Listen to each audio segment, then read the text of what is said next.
Приехала во Францию вообще не с целью найти себе мужа или... Он мне писал письма от руки. Мы поженимся завтра. И папа сразу сменился в лице, такой: что за француз? Зачем? В смысле общается? Некоторые спорные кейсы, когда даже могут прийти к тебе домой без звонка, без предупреждения. А каждую бумажку ждать по куче дней, пока они по почте ее отправят, когда существуют имейлы все еще. Если мы хотим завести детей, мы понимаем, что здесь мы бы не хотели их растить. Мы там, где мы должны быть. И, наверное, все не зря.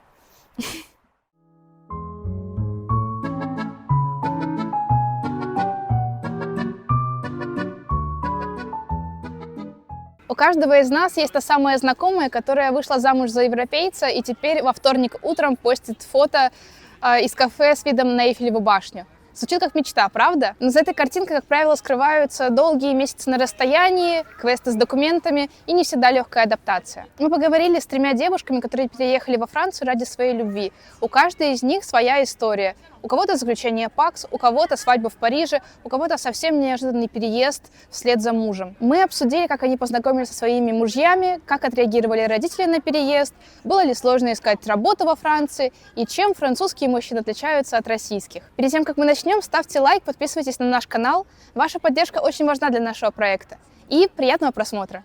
Если честно, я приехала во Францию вообще не с целью найти себе мужа или какие-то отношения. Я приехала учиться по обмену, поскольку это была возможность в моем университете.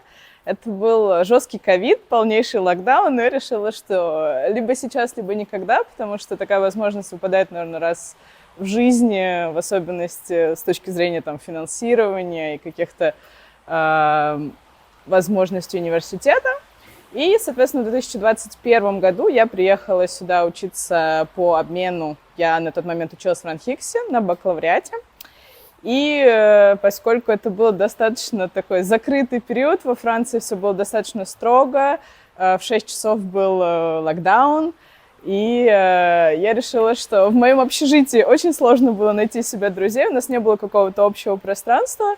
Я решила, что Tinder — это классный вариант хотя бы с кем-то здесь познакомиться, потому что большинство студентов на тот момент решили не приезжать на кампус, а в основном остались у себя дома и просто учились онлайн. Вот. И, соответственно, мы познакомились на Тиндере очень просто. Я увидела русское имя, но я была не уверена, он русский ли он человек или нет. И сначала как-то завязался просто диалог, потом мы встретились, и потом достаточно быстро у нас закрутились отношения, и вот уже больше 4 лет мы вместе. Тебе было не страшно идти на свидание в Tinder? И вообще, как прошло первое свидание? Честно сказать, было немного, не то чтобы страшно, но просто непривычно, наверное, в первую очередь, то, что это другая страна, и ты не знаешь, чего ожидать от местного менталитета. Я уже на тот момент познакомилась с несколькими французами, и поскольку это был ковид, не было особой возможности пойти куда-то, потому что все заведения были закрыты, грубо говоря, там, не знаю, кинотеатры, рестораны, практически ничего не работало, 99% мест работали на вынос, и, соответственно, с другой стороны, было легче, потому что ты знаешь, что тебя там никуда не затащат, и ничего с тобой не случится, если ты пойдешь с ним там, в какой-нибудь бар. В этом плане мы встретились днем, это не было какое-то там страшное место. Он приехал за мной на машине, мы поболтали, прогулялись, взяли еду на вынос, и все прошло очень, кстати, классно, гладко, без каких-либо проблем. Мы обсуждали там жизнь, и что самое легкое в этом случае было то, что мы все-таки могли разговаривать на одном языке. Потому что, когда я только-только приехала во Францию, я не могу сказать, что мой французский был очень хорош. А на английском, например, с французами порой бывает сложно разговаривать. Училась я на тот момент на английском, и все равно, так или иначе, я думаю, с французами был языковой барьер. Вот, а здесь все сложилось очень легко, быстро, мы очень легко нашли общий язык. И я бы не сказала, что это было вот прям, знаете, как свидание, когда вы там наряжаетесь, идете в какой-то ресторан, цветы, все такое. Это было скорее поначалу более дружеская встреча, и потом это переросло во что-то большее. И получается, ты заканчиваешь свой обмен, вы уже на тот момент встречаетесь, и ты должна вернуться в Россию. Правильно? Да. И как вообще это было? Вы начали встречаться на расстоянии? Да, поначалу, конечно, это было очень сложно вообще осознать, что так произошло, потому что в моих планах вообще не было какого-то переезда в другую страну. Мне еще оставался целый год обучения на бакалавриате в России. И для родителей тоже, наверное, это был какой-то шок вообще, что девушка переезжает в другую страну, решает вообще завести отношения с человеком, который живет в Европе в момент, когда полный ковид, локдаун, очень сложно сделать визу, очень сложно куда-то полететь. Вот. Я вернулась буквально на месяц после своего обмена, поскольку когда я улетала, я брала билеты на конкретные даты, я в любом случае должна была вернуться. Но долго я не выдержала, и, соответственно, буквально через месяц, когда я сдала все свои экзамены в России, я прилетела обратно во Францию добить, скажем так, свое окончание визы, где у меня оставался буквально последний месяц студенческой визы. Потом он прилетал ко мне в августе, тоже где-то недели на 2, на 3, познакомиться с семьей, тоже вернуться в Россию. Я вроде упомянула, что он на самом деле русский, но он живет здесь уже очень давно, и у него есть французский паспорт. Вот. И, соответственно, потом началась череда таких поездок. Это было достаточно сложно, потому что было очень сложно сделать визу, но нам удалось перевести мой ковидный сертификат во французский ковидный сертификат, потому что невозможно было сделать визу без этого. Я прилетела сюда на Новый год, осталась тоже где-то на месяц, и потом произошла небезызвестная ситуация в феврале 2022 года, и у меня еще на тот момент была действующая туристическая виза, и я прилетела на весну достаточно быстро. Но потом мне все равно пришлось вернуться в Россию, потому что в этот период я уже успела поступить в магистратуру, и мне нужно было переделать визу на студенческую. Ты не можешь сделать этого, находясь в стране, соответственно, нужно обязательно возвращаться. Провела лето в Москве, и вот с августа 2022 года я, скажем так, полноценно переехала. В момент, когда я улетела с обмена, все лето мы думали, каким же образом мы можем организовать мой переезд, так сказать, и магистратура, наверное, была самым простым. С финансовой точки зрения, конечно, нет, но юридически и визово это, наверное, был самый простой вариант. Я поступила на магистратуру тоже в НИОМу, но уже здесь, в Париже, поскольку на момент моего поступления Миша нашел работу в Париже и переехал сюда. И, соответственно, начался долгий процесс подачи на стипендию. Я выиграла стипендию «Эйфель», которая, в принципе, частично покрыла очень большое количество расходов. И, соответственно, приехала уже в августе на магистратуру. Это, на самом деле, было очень страшно в момент марта-февраля, потому что это был как раз период, когда решалось, получу я стипендию или нет. И для меня, на самом деле, было невероятным шоком узнать, что все сложилось, и политические причины не стали проблемой. Я вообще родом из Петербурга. Мы познакомились там же, потому что он учился по обмену год в моем же университете политехническом. Познакомились через знакомых в общей компании, но при этом начали тесно общаться, наверное, месяца через 3 после знакомства. Пошло первое свидание, как-то что-то непонятно было ни с его стороны, ни с моей. Второе свидание точно такое же, и только вот на 3-м у нас как-то все сложилось. Вот, и дальше пошло-поехало. А он из Парижа, из другого города? Он из Парижа, да. И почему он решил ехать в Россию по обмену? У него на самом деле был достаточно большой выбор. Он думал поехать еще либо в Южную Корею, либо в Австралию, но ему хотелось чего-то совершенно нового, совершенно другой язык. Ему очень нравилась всегда русская культура, писатели, тоже он очень много читает русских писателей, вот, и, соответственно, и поэтому его выбор пал на Россию, тем более он терпеть не может жару, он очень любит холод, хотел все-таки очутиться именно зимой в России, увидеть снег, поэтому решил ехать все-таки в Питер. А вы были одногруппниками, получается? Нет, мы учились на разных направлениях. Он проходил, получается, первый год, как у нас, мастер-дегри, магистратуры. Я на бакалавра еще училась тогда. Вообще, я заметила, что многие французы фанаты русской культуры, фанаты русского языка. Как ты думаешь, с чем это связано? Почему? Как будто бы неожиданно. Для меня тоже вначале было неожиданно, но, в принципе, вот друзья, с которыми он поехал учиться в Петербург, они все начитанные, и, соответственно, мне кажется, все, кто, в принципе, много читает, они знают, знакомы с русскими писателями, и поэтому от этого, возможно, и пошел виток, как они начали углубляться больше в русскую культуру. И вот вы сходили на 3 свидания, начали встречаться, и что вообще происходит дальше? Какой-то год, давай начнем с этого. Так, мы познакомились, когда мне только-только исполнилось 19, ему только исполнилось 20. Значит, был декабрь 2019 года. Мы начали встречаться, получается, 22 декабря, и 23 декабря он сразу же уехал во Францию на следующий день, потому что Рождество во Франции, естественно, он справлял этот праздник с семьей. Из-за этого так получилось, что, получается, мы вступили в отношения, он уехал на недели 3 домой, мы начали отношения с дистанции.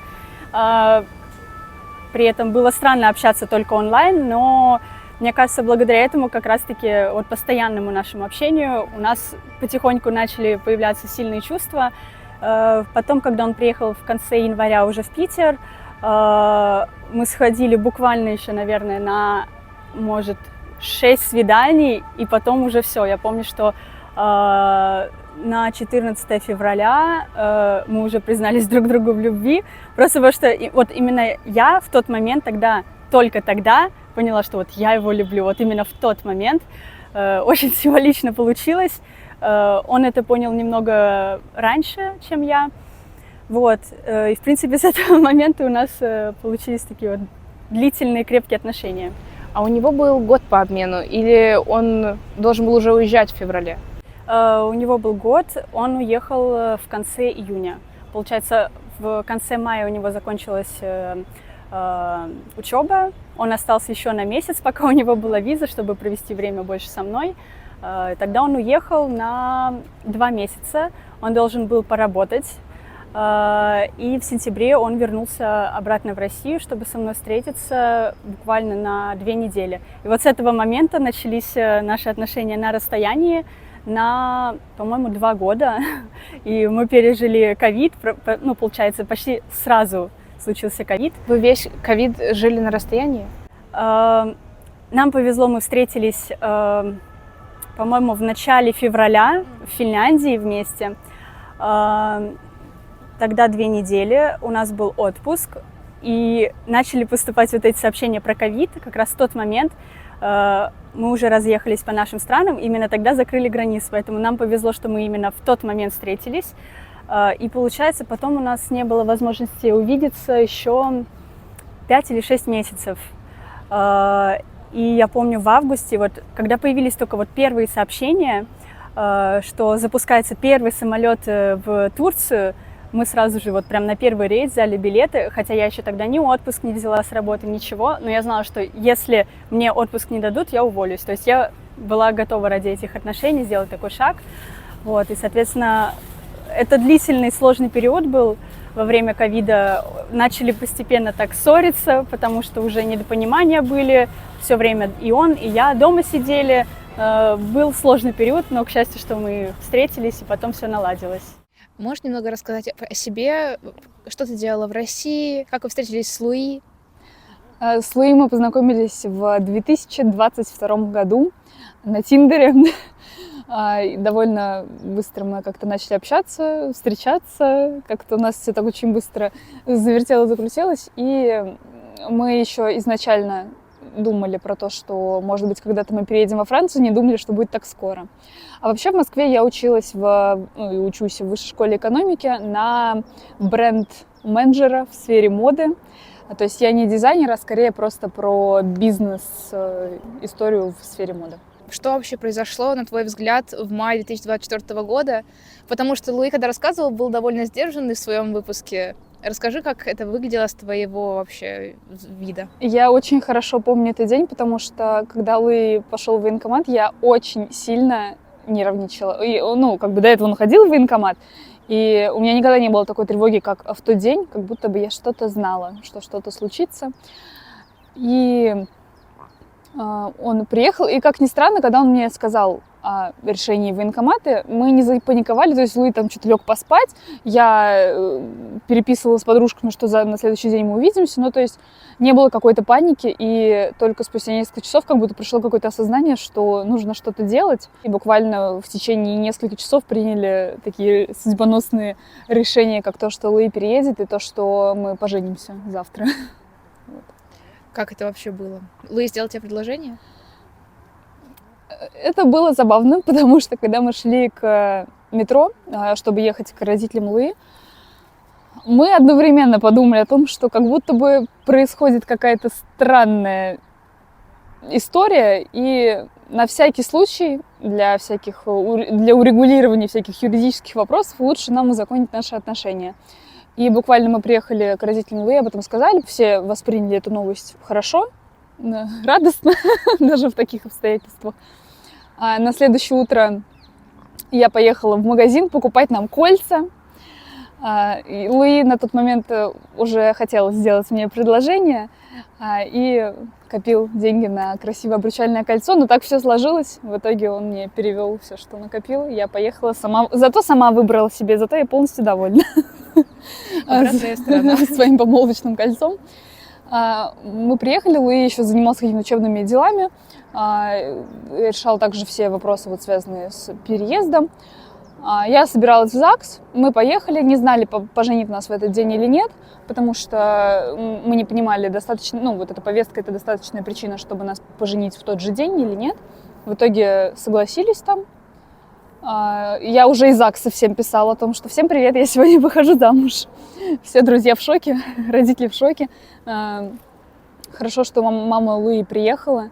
Хотя бы какие-то у нас фотографии остались, и просто, что близкий человек с нами был рядом в этот момент. Ну и все, мы приехали. Одни из наших друзей вообще не знали. Мы позвонили им, сказали, приезжайте в гости, у нас есть новость. Они на панике приехали, и мы показали им колечки. Они уже знали про то, что Луи повестка? Да. И что было дальше после свадьбы? Это было в воскресенье, в понедельник, как ни странно, по-моему, был очень какой-то спокойный день. То есть я поехала в универ, Луи тоже занимался всякими делами. Я не помню, в среду, по-моему, он улетел. Но вот вторник, среда, как ни странно, были относительно спокойные дни. То есть у них какая-то вот эта бытовая рутина успокаивающая присутствовала. И в среду рано утром мы поехали в аэропорт. Я ждала СМС, когда он скажет, что все, он сидит в самолете. Поехала обратно.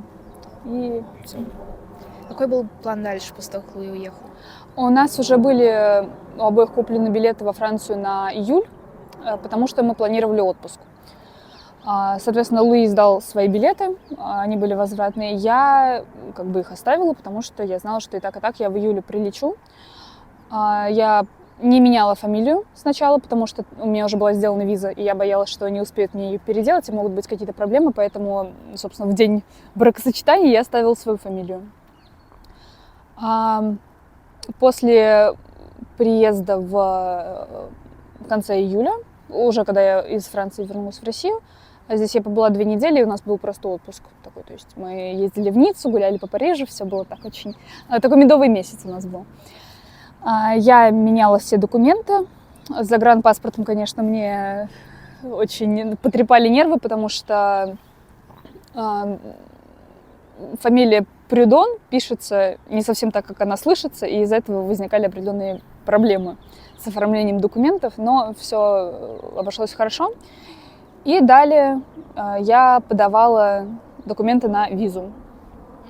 А первый раз это была туристическая просто? Да, первый раз это была туристическая, я ее сделала еще вообще до всей этой истории в январе 2024 года.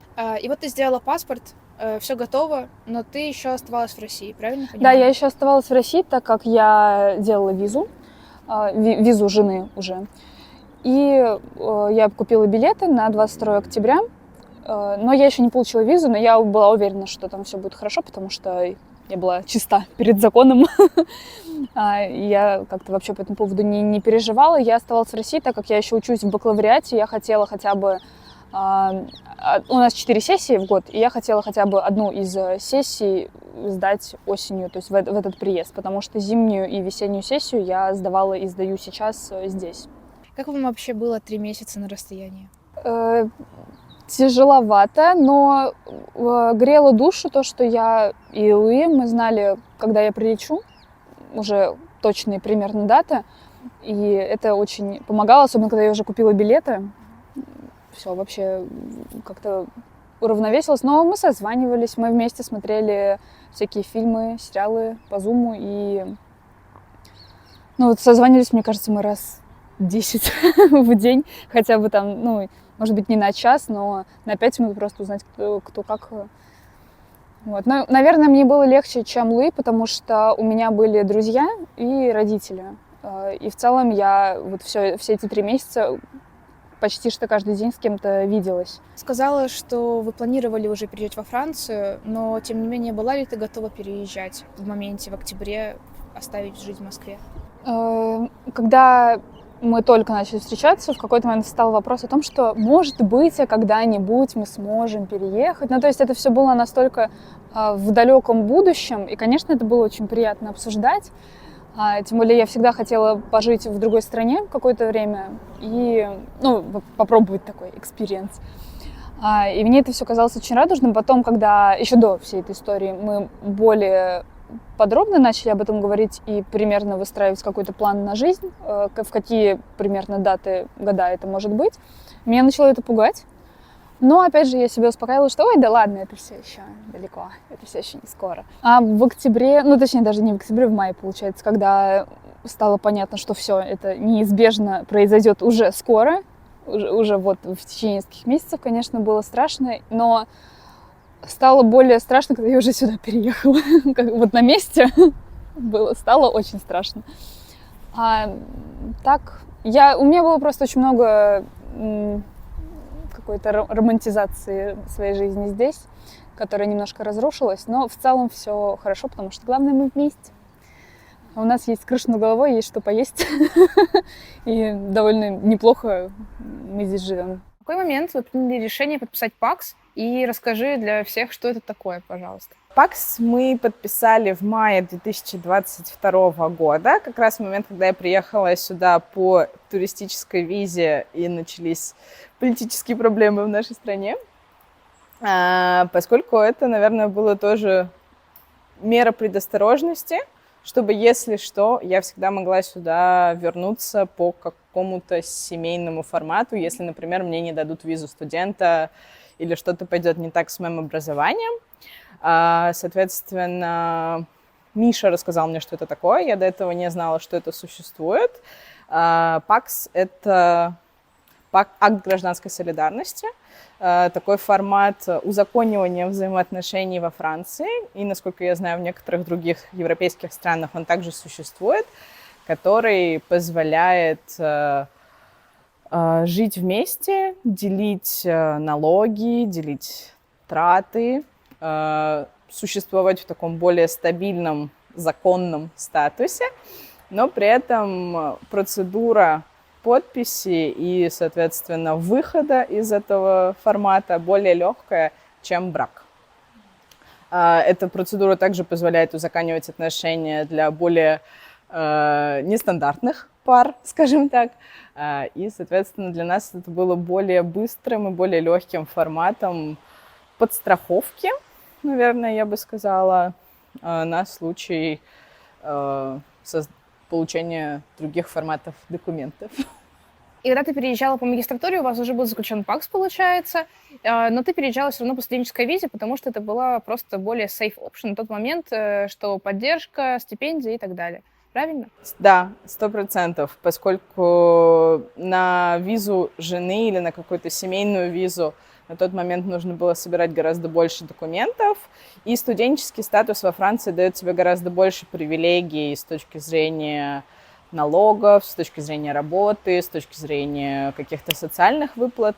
поэтому визу 100% я планировала делать студенческую, но ПАКС в этом случае стал какой-то подстраховкой нашей ситуации. 21 год, июнь, получается, мы оба защитились, мы оба знали, что это тот самый момент, когда мы должны съехаться вместе.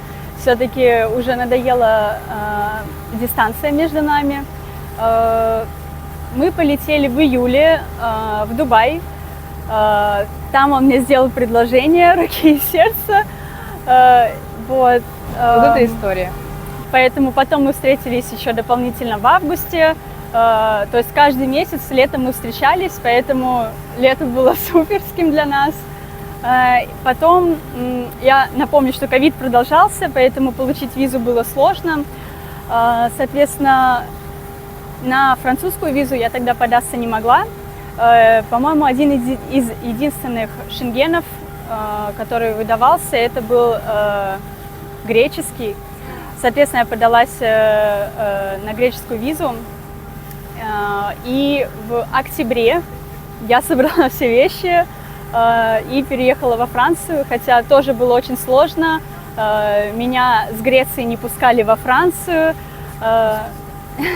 Все было очень сложно. На каких-то сайтах было написано, что я могу въехать во Францию через другую страну. Но из-за ковида что-то как-то там поменялось, и в итоге прям на регистрации на рейс мне сказали, вы не можете вылететь во Францию. А у меня как бы 3 чемодана, и я стою, не понимаю, как дальше. Я застряла в Греции, мне пришлось бронировать отель на ночь, и на следующее утро мы попробовали еще раз снова с Греции во Францию полететь, потому что мы звонили в консульство. Куда мы только не звонили, нам везде говорили, что они не могут мне отказать во въезде. Мне кажется, это прямо классный пример доказательства того, что если человек захочет, то он может вообще все. Так. Я согласна. И ты в итоге едешь?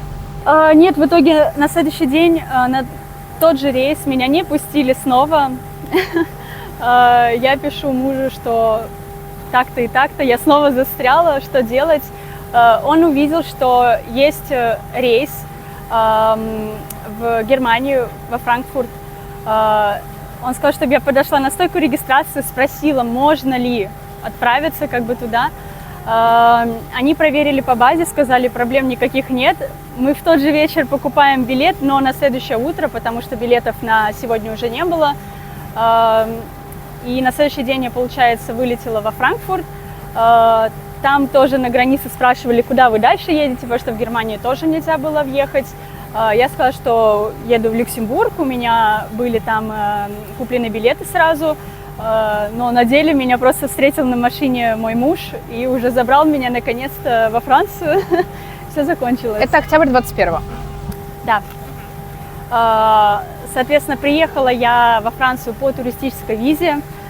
Мы понимали, что с ней я могу остаться только на 3 месяца, и дальше я обязана вернуться в Россию, остаться там 3 месяца как минимум.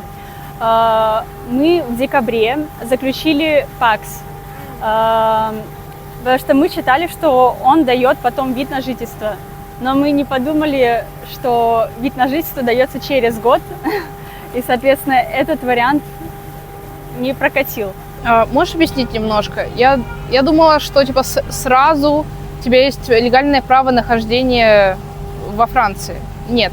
Нет. Ты должна все равно вернуться в страну. Возможно, сейчас все изменилось, я не знаю. В 2021 году мне тогда объяснили, что мне вид на жительство только через год могут дать, поэтому я не могу остаться. Соответственно, мы подумали, ладно, что делать? Сейчас придется обратно вернуться в Россию. Я там 3 месяца осталась, весной вернулась обратно снова во Францию, снова на 3 месяца. Тогда уже в июне 22 года мы уже поженились, поэтому наконец-то у меня было... Вы поженились здесь? Да, в Париже. И благодаря этому у меня уже было легальное как бы право остаться, проживать во Франции. Но вот после свадьбы, буквально через 2 недели, я снова вернулась в Россию, потому что мне надо было переоформить визу, у меня была также операция. И, поменять паспорт, наверное, тоже? Нет, интересный факт, фамилию я не меняла.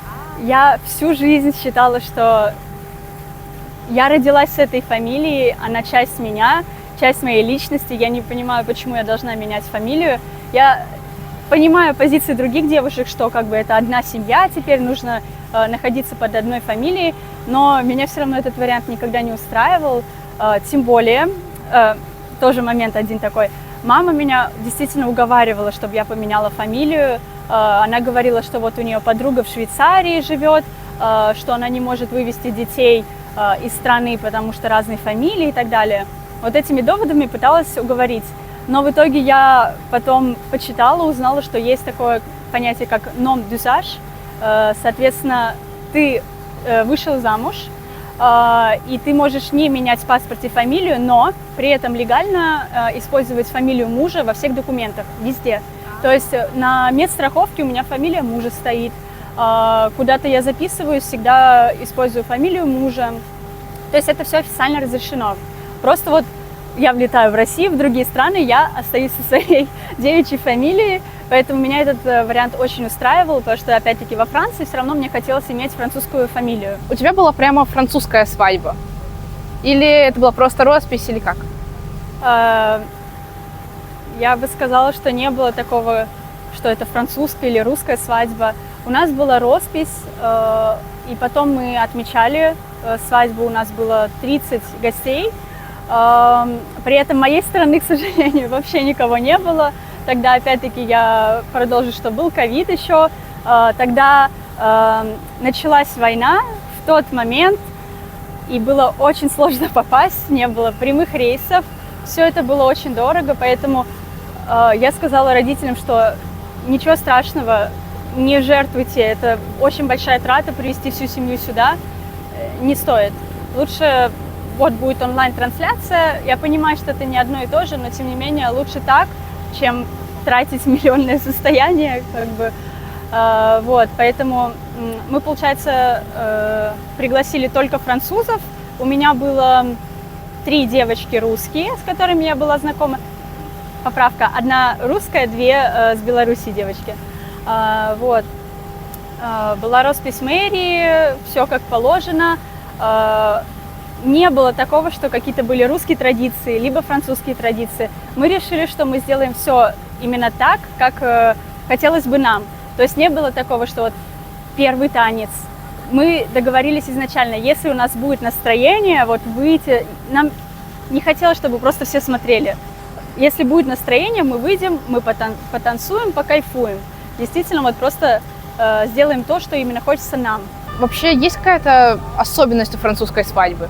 Мне кажется, больших таких особенностей нет. Я знаю только, что в начале, когда гости только садятся, например, за стол, каждому кладут маленькие такие, как дрожжи, можно сказать, как маленький подарок для гостей. У нас этого не было, честно, мне не захотелось. У нас была возможность, но мне не очень понравилось, это мне было непонятно, потому что дрожжи – это, не знаю, что-то не то, как будто бы в наше меню не вписывалось. Вот. Меню у нас состояло чисто из французских блюд. С местом нам очень повезло, при том, что мы к свадьбе начали готовиться вот ровно за месяц до. Живя во Франции, мы понимаем, что организовать что-то большое, масштабное сложно именно за месяц до.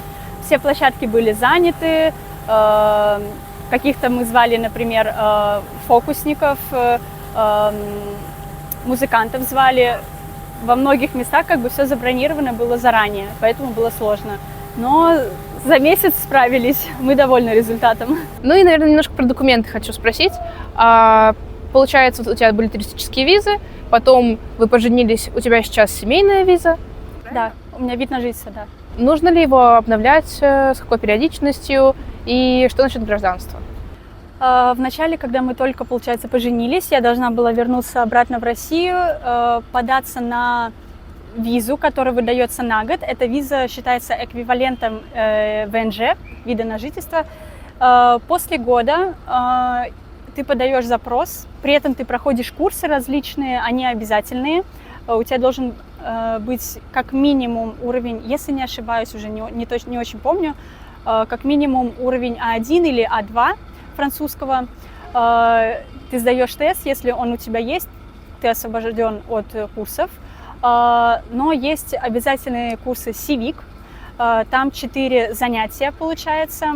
Они вот прям весь день длятся. Там просто рассказывают про культуру Франции, немножечко про историю, про правила, как получить страховку, как найти работу и так далее. Это до получения карточки первой? Или когда это происходит? Так. Это когда ты только получил визу первую свою, тогда тебя записывают, тебя приглашают в офис, и ты должен ждать своей записи. Соответственно, если ты прошел все эти курсы, Civic, тогда тебе потом следующую визу дают, получается, вид на жительство, дают на 2 года. Если ты не прошел, дают снова на 1 год вид на жительство. Я успела пройти курсы, поэтому мне дали на 2 года. Сейчас у меня в ноябре как раз-таки заканчивается. Буду подаваться. Там уже, конечно, как повезет, потому что я знаю много разных историй. Кому на год дают, кому на 5 лет. Далее я знаю, что на 10 лет дают также. Непонятно, да, от чего зависит это? От их настроения, я так понимаю, честное слово.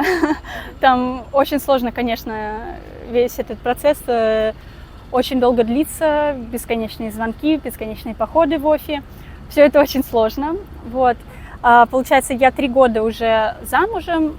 После 4 лет замужества ты имеешь право на получение гражданства. Соответственно, пока я этот процесс не прошла, еще рано, я только знаю, что длится он тоже очень, в принципе, долго. Ты должен знать, у тебя должен быть сертификат о уровне B1 французского. Насколько я знаю, его совсем скоро должны поменять на B2. Поэтому, к сожалению, именно в мой момент сдачи мне придется на B2 сдавать. Потом будет собеседование с сотрудником. Я знаю, что там куча вопросов задается. Некоторых там просят спеть гимн Франции, спеть, да. Вот. У всех по-разному, то есть тоже кому попадешь. Вот. Я знаю, что некоторые спорные кейсы, когда даже могут прийти к тебе домой без звонка, без предупреждения, просто, например, с утра проверить, что человек рядом с тобой, там, ну, либо как минимум зубная щетка, там, чтобы на месте была его вещь и так далее, да, то есть проверяют, подлинный ли брак. Настя, расскажи про получение визы жены. Что вообще нужно делать девочкам? Какие процессы? На самом деле визу жены получить проще в плане документов, чем туристическую, потому что так получилось, что за 1 год я делала и туристическую, и визу жены. Для визы жены нужно ваше французское свидетельство о браке, потому что российское не котируется. Но я на всякий случай все равно делала нотариальный перевод российского, но вот просто перестраховаться. Также нужна копия французского документа ЛУИ, то есть это либо ID-карт, либо паспорт. И мне кажется, что это было все. У меня такое ощущение. Просто я собирала много документов вот из разряда на всякий случай. И так как я еще после свадьбы меняла фамилию, у меня была отдельная бумага о том, что я о смене имени. Ее я тоже на всякий случай приводила. Брала, по-моему, тоже свидетельство о рождении, но по итогу, как мне кажется, пригодился, естественно, только мой загранник, livret de famille, это французское свидетельство о браке, и копии документов ЛУИ. Сделали мне очень быстро, по-моему, если я не ошибаюсь, это было 3 или 5 рабочих дня, то есть... Я знаю, что нужно во Франции приехать для получения ВНЖ карточкой, прям пожить, сделать всякие остальные какие-то тонкости. Можешь сказать про получение именно карточки ВНЖ? Да, на данный момент у меня пока что ее нет, то есть мое французское ВНЖ у меня сейчас вклеено в загранпаспорт как виза. Для того, чтобы мне получить именно карточку, мне необходимо прожить здесь 6 месяцев из 1 года, чем я сейчас и занимаюсь. И также периодически мне приходят различные письма от французского государства о том, что мне нужно делать. Например, я уже проходила медицинский осмотр. Здесь это, я так понимаю, нужно всем иммигрантам, не только тех, кто там по замужеству приехал. Проходит это следующим образом. Я приехала в медицинский центр миграционный. У меня спросили там мой рост, вес, измерили зрение. Также мне нужно было принести Мне написали заранее о том, что я должна туда прийти, и к этому моменту мне нужно было принести свои справки о прививках, которые мне ставили еще в детстве, ну, вот манту, кори, вот вся вот эта история.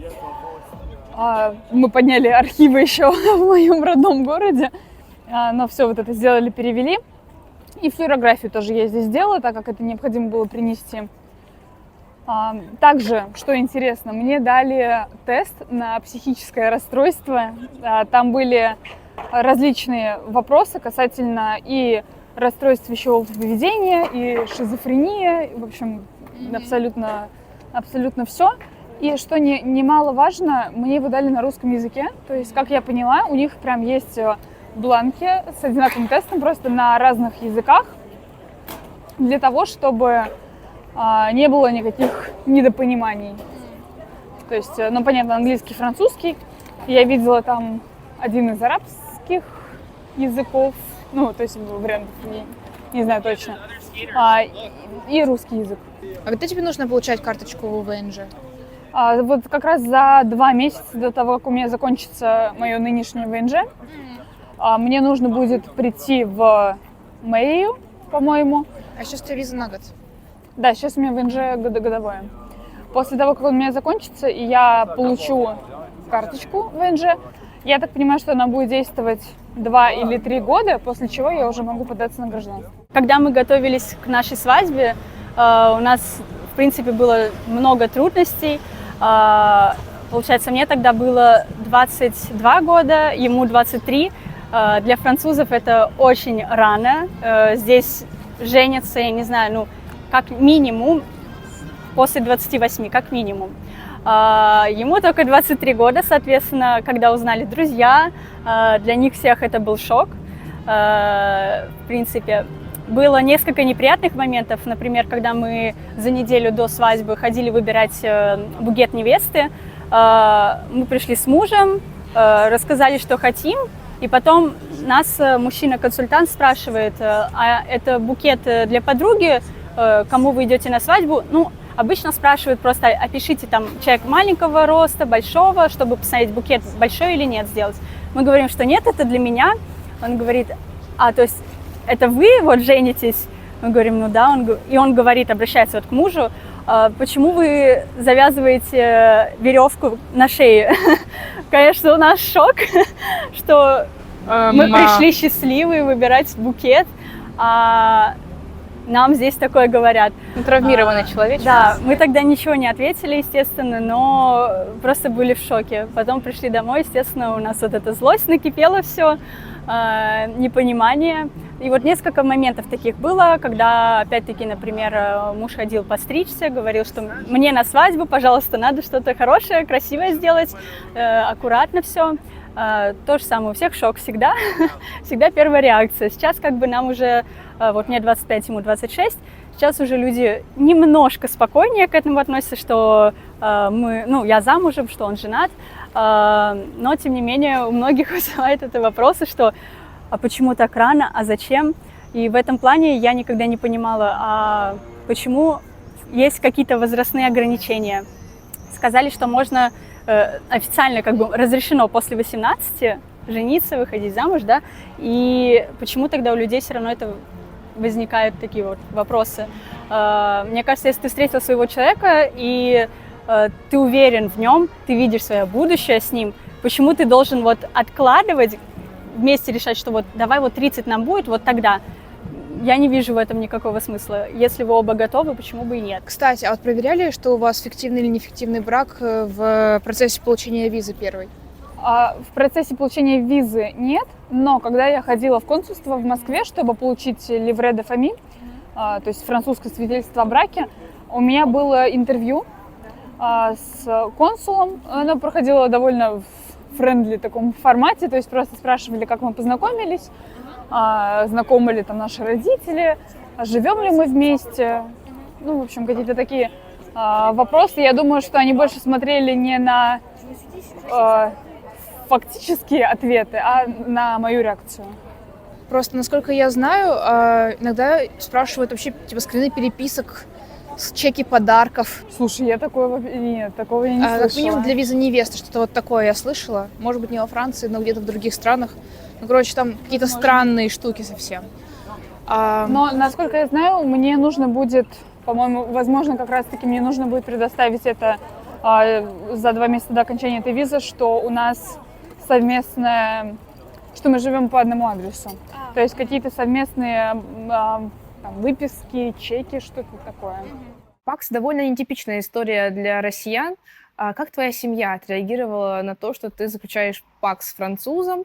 Как его семья отреагировала? Вообще, воспринимают ли они это как свадьбу-свадьбу? Или в каком формате? Ну, я думаю, моя мама все еще мечтает о красивой, пышной свадьбе, но на данный момент, поскольку это достаточно сложно логистически, мы не то чтобы прям сильно планируем провести это в ближайшее время. Но я бы сказала, что поначалу, я думаю, родители были немножко в шоке, потому что я уехала всего лишь на 5 месяцев, а сложилось так, что я практически переезжаю уже для них в другую страну. Я думаю, для них до сих пор это немножко сложно, что я настолько далеко. Мы с родителями очень близки, мы с ними постоянно проводили время вместе, каждый день у нас были какие-то совместные активности, и я думаю, для них стало большим шоком, так или иначе, что я уехала настолько быстро, я бы сказала, и резко, и надолго. Но при этом у них шикарные отношения с Мишей, они очень классно сконнектились, если это можно так назвать. Когда Миша приезжал в Москву, он познакомился со всей моей семьей, и это все прошло очень классно. Плюс до этого они много общались по видеосвязи, и, соответственно, когда я уже переехала сюда, мы продолжили это общение. Родителей наших мы познакомили сначала по видеосвязи, но недавно в мае мои родители приезжали во Францию, и у нас получилось провести такое классное семейное знакомство. Мы провели несколько дней вместе всей семьей, с моими родителями и с Мишиными, и я бы сказала, что отношения сложились отлично. Даже несмотря на языковой барьер с Мишиным отчимом, не было никаких особенных проблем в знакомстве. Маме я рассказала, в принципе, практически сразу, через месяц, наверное, после того, как мы начали отношения. Мама была удивлена, она была на самом деле в восторге, потому что она говорила: вау, это как так, француз, как интересно. То есть она за меня была рада, потому что прям с первого же месяца он меня начал окутывать подарками. Мама говорит: вау, это что такое? То есть он приехал с Франции в январе, в конце января, сразу привез мне французские крема. Я думаю: вау, это что такое? При этом, если сравнивать со всеми моими другими отношениями, мне подарков, в принципе, практически не делали. Ни цветов, ничего. Поэтому я сразу думаю: это что такое? Что за праздник здесь такой? Вот. Поэтому мама, в принципе, все знала. Папа узнал через... Так смешно тоже получилось. Папа узнал в мае, получается, через 5-6 месяцев после начала отношений. До этого я все скрывала. Я всю жизнь говорила себе, что я познакомлю папу с своим парнем, только если я буду знать, что это мой будущий муж. Потому что я поняла, что с папой так не прокатит. У армян немного все по-другому. И я не хотела напрямую папе об этом говорить, поэтому я попросила об этом сказать маму, подготовить, так сказать. Потому что уже был край.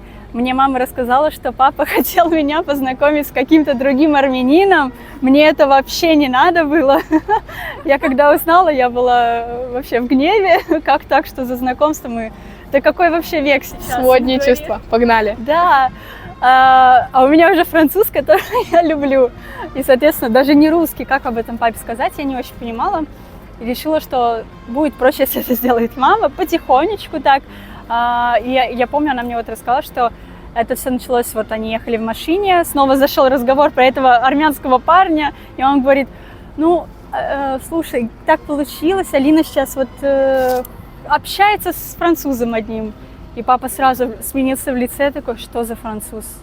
Зачем? В смысле общается? Вот так начал вести себя.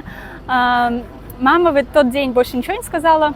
И, в принципе, она потом просто постепенно начала говорить, что на свидание сходила, туда-сюда. И в один день, я помню, в мае я возвращаюсь домой, Я возвращаюсь после встречи с родителями мужа уже, то есть я уже познакомилась с ними. Они были во Франции? Ой, они приехали в Россию? Они приехали в Россию в мае, чтобы повидать своего сына. И, Шок. да, они очень полюбили Питер, на самом деле. Могу про это чуть-чуть попозже рассказать. Получается, я вернулась домой после встречи, после знакомства с родителями мужа, и мне папа говорит: ну что, познакомилась? И тут я поняла, что он все знает. То есть, с одной стороны, родители мужа уже со мной знакомы, а тут папа только узнал, что у меня отношения вообще-то. Вот, история такая интересная была. Он не прям хорошо вначале отреагировал, он не говорил мне бросай и так далее, но просто я знала, что ему это не нравится. Он сказал, что зачем нам нужен какой-то француз вообще. Но так получилось, что потом папа в июне поехал в Армению. Там, я так полагаю, с ним поговорил мой дядя, тетя. Они наверняка ему сказали, что все хорошо, наоборот, Франция это супер, ты должен был рад за нее быть, поэтому не возмущайся. И вот он приехал обратно уже с полным принятием ситуации, такой, ну ладно, хорошо. И как они первый раз встретились с карантином? Получается, карантин вернулся в сентябре в Россию. И тогда папа уже говорит, ну уже пора как бы знакомиться. Вот. И я очень боялась этого, очень сильно. Я предупредила Карентина, что, слушай, вот у меня папа армянин, будет сложно, возможно, он будет таким злым, напирать с вопросами, типа, какие у тебя планы на мою дочь и так далее. Потому что, ну, у армян как бы просто не гуляют. Вот. И, собственно, Карентин был готов, мне кажется, к худшему, а в итоге мы только заходим в квартиру, и папа приходит, обнимает его, я думаю, что это такое. В итоге весь вечер они пили вместе, папа его напоил нормально так. В общем, сдружились, не было никаких вопросов. В принципе, я была очень удивлена, но папа хорошо себя повел, поэтому познакомились очень хорошо. Когда ты переехала во Францию первый раз, была ли какая-то адаптация, может, какие-то притирки бытовые, потому что, ну, вы первый раз съехались с мужем? Вообще, изначально мы съехались в другом городе, город Мец, недалеко от Люксембурга. Муж сам из Парижа, но он решил, что будет намного проще, если мы будем жить там, потому что рядом Люксембург, он может там работать, получать деньги достаточно большие. Он понимал, что у меня пока нет французского, я не смогу работать. Он знал, что ему придется обеспечивать нас двоих первое время. Соответственно, Люксембург, как бы, это был хороший вариант. Вот. Мец, я не скажу, что он малюсенький город, там, в принципе, население 120 тысяч. Но при этом для меня, после Питера, это оказался прям очень маленький город. Мне по вайбу он совершенно не подходил. Там по-английски, не то как в Париже, как бы, да, здесь говорят еще по-английски. А в Меце вообще никто его не знал, и я не знала французского, соответственно, было очень тяжело. Первые месяца я бы сказала, что я даже так плакала, такое депрессивное состояние было, потому что ты не понимаешь, что здесь как, не можешь до конца принять культуру. К счастью, со временем все стало намного лучше. Вот. В плане бытовом с мужем вообще сложный тоже вопрос, потому что это был мой первый опыт сепарации с родителями. Я никогда до этого не жила одна, а здесь сразу одна с мужем в другой стране. Соответственно, было тяжело. Сразу все хард-левелы собрала. Да-да-да, тем более я не умела готовить абсолютно. Я вообще ни разу за плитой не стояла. Муж об этом знал, он говорил, что это вообще не проблема в этом плане, ему все равно. Если что, вдвоем будем учиться готовить, потому что для него, получается, это не первый опыт, он один жил уже в России. Вот, соответственно, со временем я уже просто сама начала смотреть какие-то рецепты, готовить. Из-за того, что он работал в Люксембурге, он тратил на дорогу, получается, час 15 туда, час 15 обратно, плюс там он работал, там 40 часов минимум работы. Соответственно, он пропадал прям целыми днями на работе. Так что в начале нашей совместной жизни было достаточно тяжело. Потом, ну, в принципе, как разделялись обязанности, я понимала, что он работает, значит, дом на мне. В выходные все вместе делали. готовка, уборка, как бы все совмещали. Если уже мы, получается, там жили год в Мец, получается, мы переехали потом в Париж, и тогда в полной мере ощутили бытовуху, потому что мы первое время оба не работали, но ссор вообще никаких не было, все было, я бы сказала, идеально, потому что в тот момент мы разделяли прям полностью 50 на 50, и готовку, и уборку, абсолютно все. Несколько месяцев мы, получается, не работали, наслаждались жизнью. Мне Париж очень понравился, действительно, я прям обожаю этот город до сих пор. А вы жили с его родителями, получается? Уже здесь, в Париже? Нет, здесь у нас отдельная квартира, мы сразу отдельно переехали, но когда мы жили в Мец, иногда мы ездили, у него онлайн-работа была достаточно часто, иногда мы ездили к родителям пожить там 2 недели, например, вот так вот каждый месяц. Но отдать должное его родителям, они замечательные люди, мне в этом плане очень повезло. Они тебя хорошо приняли? Очень хорошо, да. У него есть еще сестра старшая, брат.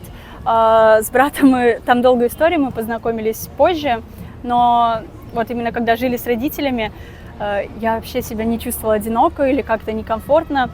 Я вот всегда говорю, что вот мама Карентина — это моя вторая мама. Вот действительно, она со мной прям нянчилась, она со мной ходила по всем врачам, она меня водила по разным местам, гуляла со мной, устраивала шопинг, просто ходила там на аперитив выпить бокальчик со мной отдельно там в ресторан.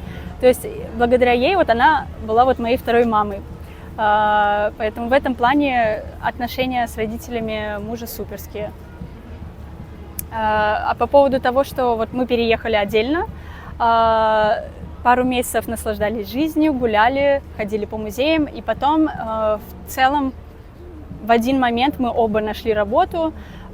Здесь бытовые отношения немножко поменялись, я бы сказала, они стали даже более ответственные такие. Мы прям распределили по дням, кто готовит в этот день, кто готовит в этот. То есть 50 на 50 все равно? Да, да. Все равно, конечно, были моменты, когда кто-то приходит, у него плохой день, он очень устал. Мы тогда все равно, естественно, помогали друг другу, либо, ну, в крайнем случае, если совсем устали оба, мы просто заказывали еду, либо куда-то ходили. В этом проблем никогда не было, то есть, соответственно, практически год вот так вот мы работали, совмещали все. Каким-то бытовым распределением обязанностей, бюджету и так далее. Есть ли какие-то у вас правила и отличается ли чем-то от русской системы, назовем так? Ну вот именно про бытовую, если систему, то да, я знаю вот у подруг, например, с кем вот они живут с парнями, и они, ну, практически не готовят, уборка тоже так, не особо. В этом плане, конечно, муж понимает, что это тоже, как бы он тоже здесь живет, это тоже его обязанность, он это все осознает, к счастью, делает. Поэтому здесь у нас все, в принципе, строго распределено, кто что убирает, кто когда готовит. В плане бюджета, мне кажется, опять-таки, у каждой семьи он по-разному выстраивается. У нас это было так, что у нас есть общая карточка, есть отдельные наши личные. Вначале мы договорились, что определенный процент с наших зарплат мы кладем в общую сумму. Для меня это было очень важно, хотя он мне предлагал, что давай, как бы, у тебя меньше зарплаты намного, я все понимаю, давай, как бы, ты будешь меньше класть. Но мне было вначале это важно, потому что, опять-таки, мы год жили в Мец, и я там не работала, и я понимала, что ему сложно, он меня сам обеспечивал полностью, поэтому я хотела хоть как-то немножко отдачу тоже дать взамен, вот. Но потом я поняла сама, что тяжело действительно, и поэтому мы, в принципе, договорились потом, чтобы было так, чтобы на личных счетах у нас оставалась одна и та же сумма. То есть я в общий бюджет кладу намного меньше, но у нас на личных счетах одинаково все поровну, и, ну, так вроде и честно, а с другой стороны, как бы, все равно общий бюджет, получается, состоит в основном из его денег, да. А что ты чувствовала при переезде сюда? Сначала это было очень занимательно и очень волнующе в хорошем смысле. То есть это какой-то новый мир для меня. И у меня все еще была вот эта романтизация Франции, что я в Париже. Ой, я пойду сейчас есть круассанчики, я пойду в такой-то музей, и вообще все это так классно, а вот эти все бытовые вопросы, это все как-то там далеко, это все там Луи мне поможет, это я как-то потом разберусь. А потом нужно реально с этим разбираться, нужно каждую бумажку ждать по куче дней, пока они по почте ее отправят, когда существуют имейлы все еще в мире. В общем, сейчас скорее это вызывает какое-то раздражение. А что или кто помогал тебе вот при адаптации? Ну, понятно, я, Да, ты. бабушка. Да, твоя бабушка очень мне, конечно, помогла, потому что я не знаю, как без нее на самом деле я бы вообще тут существовала, потому что все там какие-то походы в миграционные службы, походы к врачам, вот эти бюрократические моменты, это, конечно, все было на бабушке, и за что вообще я безумно благодарна. А так очень помогает созваниваться с родителями, родной голос. Ну и, конечно же, что здесь относительно быстро мы нашли новых друзей, какую-то компанию. Это очень воодушевляет. Были ли у тебя какие-то, может, ежедневные ритуалы, которые помогали тебе, ну, в быту или, ну... Да, и каждое утро я выхожу либо в магазин, если в магазине мне ничего не нужно, я просто выхожу прогуляться, потому что меня это как-то бодрит. И несмотря на то, что Сунуа довольно небольшой городок, и сейчас уже я хожу по всем улочкам, которые я знаю, и знаю каждый переулок, все равно это очень как-то меня... Ну вот, да, это как ритуал, что как некая стабильность, я знаю, что я поверну, там будет вот это, что ничего не меняется, это немножко успокаивает. Ты сказала, что твой муж переехал во Францию, когда еще был ребенком. Можешь ли ты сказать, что он офранцузился? Ну, то есть осталась ли в нем какая-то русская вот эта вот страна, и, может быть, добавилось какие-то французские черты, какое-то поведение типичного француза? Замечаешь ли ты вообще такое? Я бы сказала, что не на 100%, потому что все-таки значительную свою часть жизни он так или иначе провел в России, и характер его сформировался в России, поэтому я не чувствую в нем что-то прям такого инородного. Но все равно есть какие-то привычки, есть какие-то даже фразы специфические, которые присущи, я бы сказала, больше именно французскому языку. Даже когда он говорит по-русски, слышится, что фраза совсем из другого формата. Вот, но я бы не сказала, что это прям сильно заметно и как-то сильно влияет на наши отношения, потому что его мама также русская, она также переехала и вышла замуж за француза, поэтому вот эта часть русской культуры так или иначе осталась в их семье и в его характере. Как ты думаешь, взяли ли вы в ваши отношения что-то из французских пар? Например, как вы делите свой быт или финансы? Я бы сказала, что, наверное, да, но все равно не на 100%. У нас нет какого-то формата 50/50, или мы там не обсуждаем конкретно, как мы делим счет в ресторане. Но я бы сказала, что чаще, в особенности в период, когда я не могла работать, когда я была студентом, в большей мере платил он. И это, наверное, французам вряд ли бы понравилось. Но в этом формате как-то нам все сложилось достаточно обоюдно. И я участвую в каких-то ключевых тратах вроде электричества, продуктов, там, не знаю, каких-то поездок. Если мы идем куда-то в ресторан, просто кто взял карту, тот и платит, грубо говоря. Вот. Но я бы сказала, все равно какие-то ключевые траты закрывает он, в особенности в силу того, что его зарплата значительно больше моей. И понятно, что это легче. С точки зрения разделения быта, я бы сказала, что я такая достаточно, ну, не традиционная русская жена, но все равно я очень люблю готовить, я не очень люблю убираться, но так или иначе как-то больше беру эту часть на себя, потому что у меня есть какие-то свои определенные бзики, и мне нравится делать это по-своему. Вот. Но когда мне нужна его помощь, он никогда мне не откажет, и в этом плане у нас нету какого-то бытового... Нет никаких бытовых проблем, я бы сказала, что все решается достаточно обоюдно, и нет жестких правил по ситуации. Мне вот интересно, Ты вообще замечаешь, что твой муж француз? Ну, то есть у него есть какие-то есть какие-то черты, которые ты прям видишь, что они отличаются от русского человека? Честно, мне кажется, просто мой какой-то особенный с русской душой, потому что он, в принципе, был в России, видит, как происходят там отношения, что русские девушки все-таки отличаются от француженок очень сильно. И, к моему счастью, он это понимает, осознает, и поэтому он адаптировался под такие отношения. Он, в принципе, не знаю, если вот сравнивать мои отношения, которые были вот с русскими, он ухаживает очень красиво. То есть даже когда на расстоянии были, он постоянно мне присылал цветы, присылал мне суши, что я обожаю роллы. Он мне писал письма от руки, присылал. И то есть я трогала вот эти вот письма, что понимала, это частичка от него.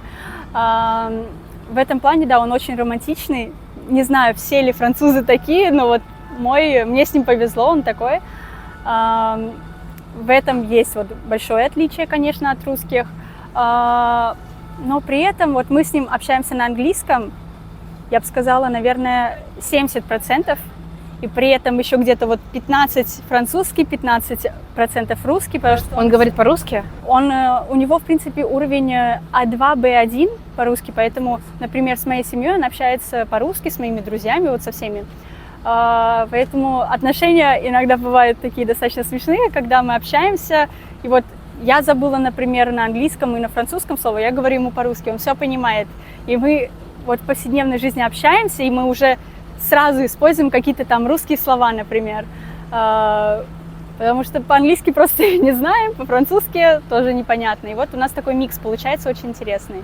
Ты сказала, что он очень сильно адаптировался под тебя, под русскую культуру и что вот русский подход. А как ты учишь сейчас французский язык? Я учу его с бабушкой Луи.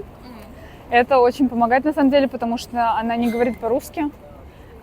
По-английски мы стараемся не разговаривать, она его более-менее хорошо знает, но как бы для моей большей интеграции мы стараемся все время говорить на французском, что очень помогает, как и просто с ней уроки. Мы с ней занимаемся по 2 раза в неделю по часу.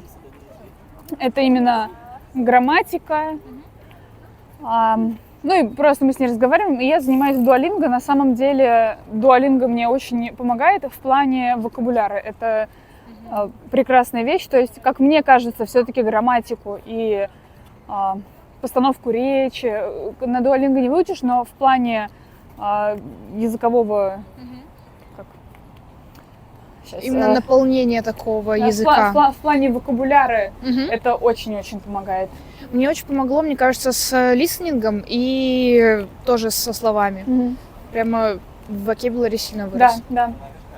Еще 11 марта как раз я пойду в ОФИ. Это что-то наподобие нашего ФМС. Там у меня будут проверять уровень языка и вообще интеграцию во французскую культуру. А не рано? Ну, я думаю, понимаешь, это не то чтобы тест, что вот я плохо знаю французский, меня выгонят из страны, это не так. А просто, скорее, нужно ли меня направить на какие-то курсы для мигрантов, для интеграции, собственно, или улучшения языка. Я уже проходила пробные тесты. Там, по-моему, около 20 вопросов на грамматику. И, ну, вот именно письменных. Сложные? На самом деле нет. То есть из 20 вопросов, по-моему, у меня было а-ля 3 или 5 ошибок, что-то такое, учитывая, что мой французский пока не вау. О, вообще хорошо. Да, и там похоже, кстати, в дуолинго как задание что-то похожее. И также там были вопросы, я так понимаю, что это уже человек будет меня спрашивать, что-то из разряда «назови 3 президентов Франции», «назови 5 известных людей во Франции». Ну, то есть про культурные такие вещи.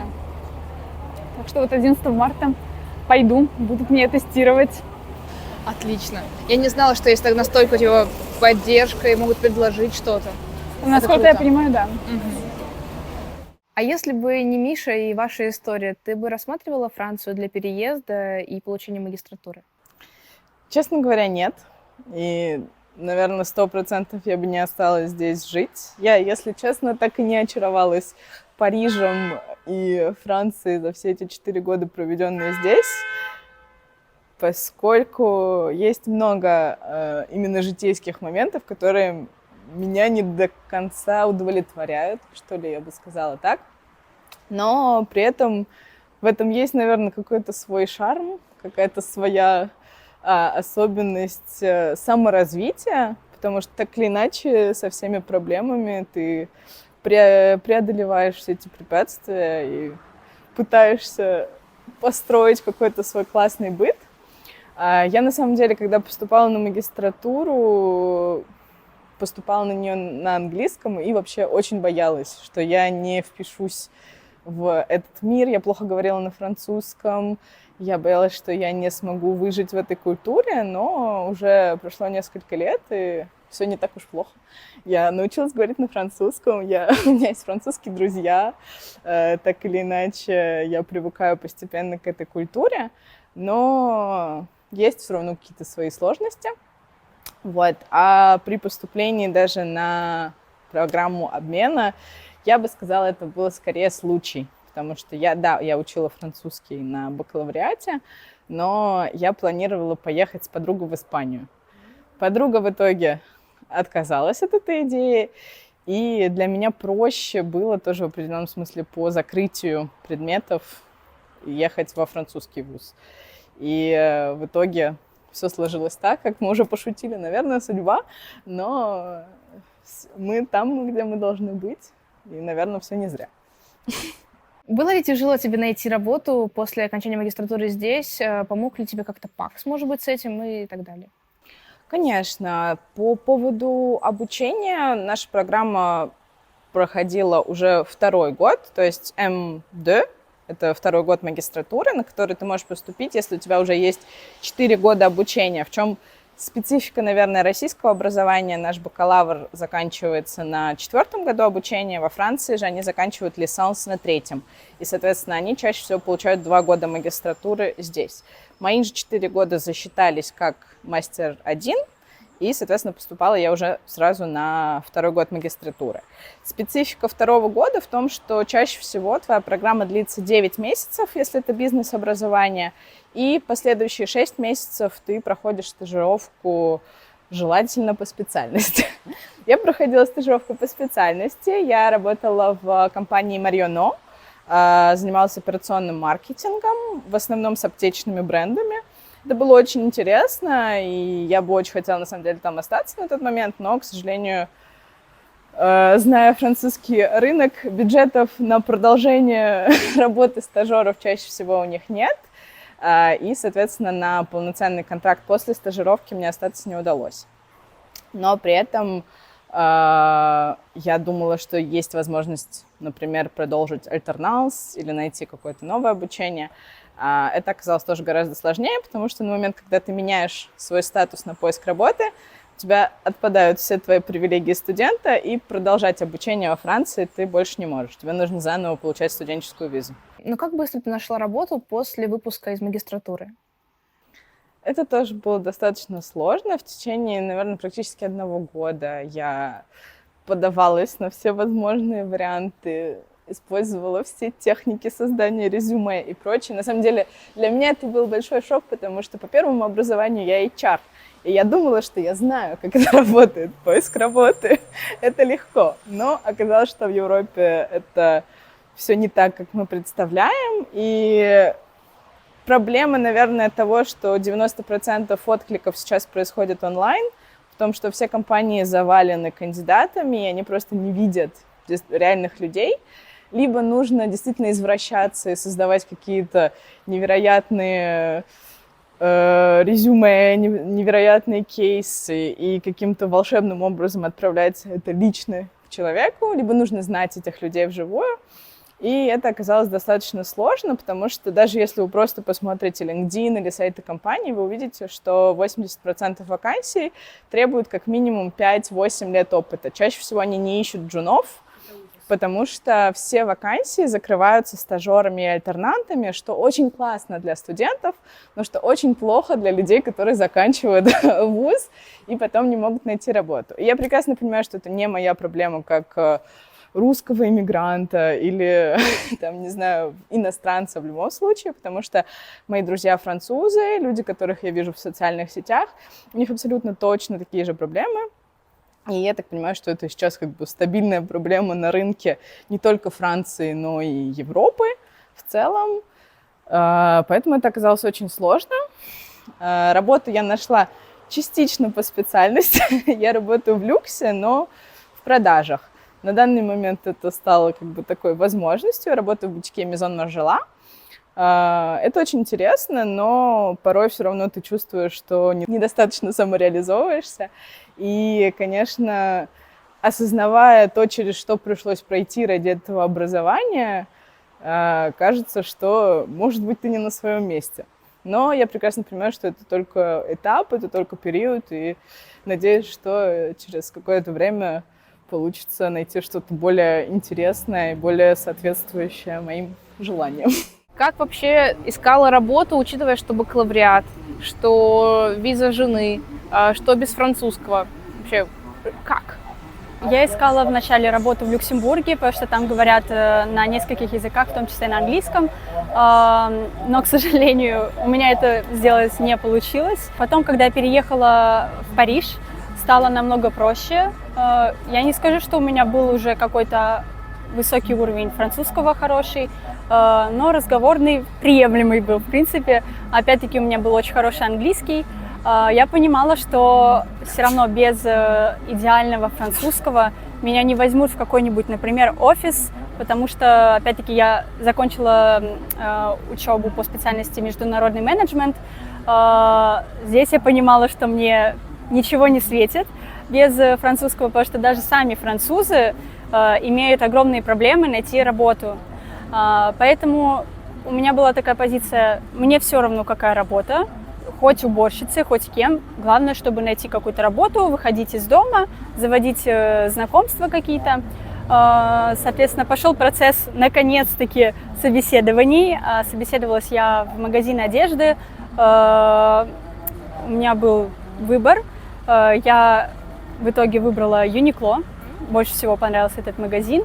Я там, получается, проработала практически год. И ты работала в Uniqlo, который около Лафайет, правильно? Да, самая туристическая точка. 3 этажа магазин, еще выше, получается, несколько этажей офисов Uniqlo. Там было очень много туристов, соответственно, им требовался консультант, который говорит на нескольких языках, соответственно, выбор пал на меня. Опять-таки, было достаточно много туристов русскоговорящих, было много туристов, которые нужен был кто-то, кто говорит по-английски. У нас в коллективе не все говорили по-английски, тем не менее, поэтому всегда ко мне подходили. Вот. Это, получается, мой первый опыт работы во Франции, и он был просто суперский. Коллектив был идеальный, честное слово. Ребята очень добрые, очень открытые, общительные. Они очень поддерживали меня, даже когда были какие-то трудные клиенты. Поэтому у меня только вот остались положительные эмоции после этого.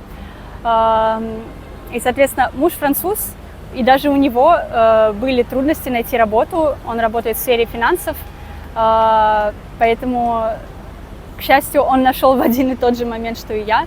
И, соответственно, нам было из-за этого достаточно легко адаптироваться под эту ситуацию. Можешь ли ты поделиться, какие у вас планы дальше, хотя бы на ближайшие пару лет?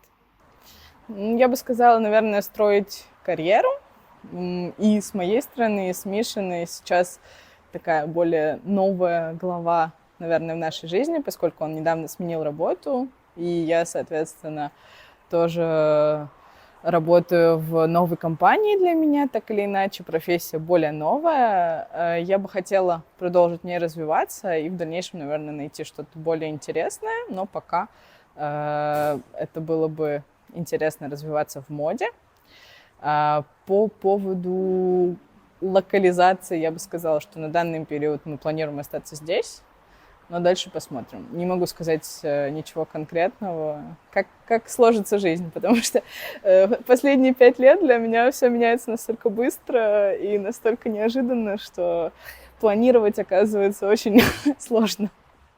По поводу планов на будущее сложно однозначно ответить, потому что я только знаю, что мы не собираемся оставаться в Париже в будущем, потому что, например, через несколько лет, если мы хотим завести детей, мы понимаем, что здесь мы бы не хотели их растить, потому что у нас есть уже такая не очень хорошая история, что у брата мужа дети пошли в садик, и там из всей группы детей он единственный белый был. В другой группе там все были арабы. Мы не расисты какие-то, но... Этот человек, да. Мы понимаем, что просто в будущем ребенку может быть тяжело, что дети будут между собой говорить на одном языке, ребенок будет как бы как черный лебедь, да, в обратную сторону. Вот, поэтому... Проблемы с интеграцией могут возникнуть, да, я понимаю. Ну и в целом, мне кажется, что Париж не самое уютное место для ребенка в плане даже коляски. Да, мы понимаем, что, наверное, хотелось бы какой-нибудь регион, где просто спокойно, где скорее живут реально просто французы, где-то, может, как в Британии, например. Там действительно вот я вижу, что семьи живут, водят детей в детский садик, где одни французы, все спокойно, безопасно. В этом плане, конечно, понимаем, что в будущем придется переехать, даже если я вот обожаю этот город. Угу. А как с работой в маленьком городе? Хороший вопрос. Это вот единственная проблема, из-за которой мы пока не можем решить вообще, куда бы мы хотели переехать. Потому что если даже в Париже сложно найти работу, даже вот французу, в сфере финансов сложно, тем более в каких-то маленьких городах невозможно. Либо надо искать маленький город, который поблизости с большим все-таки.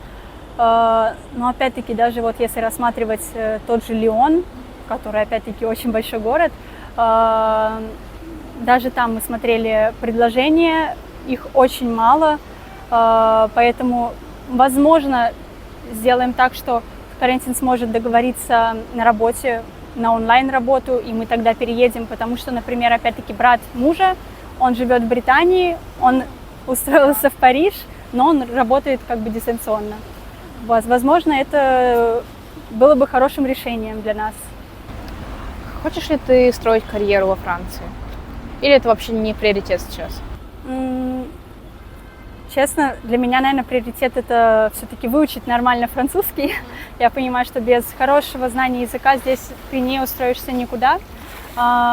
Поэтому, скорее, приоритет сейчас закончить все-таки изучение языка и потом уже думать насчет карьеры в целом.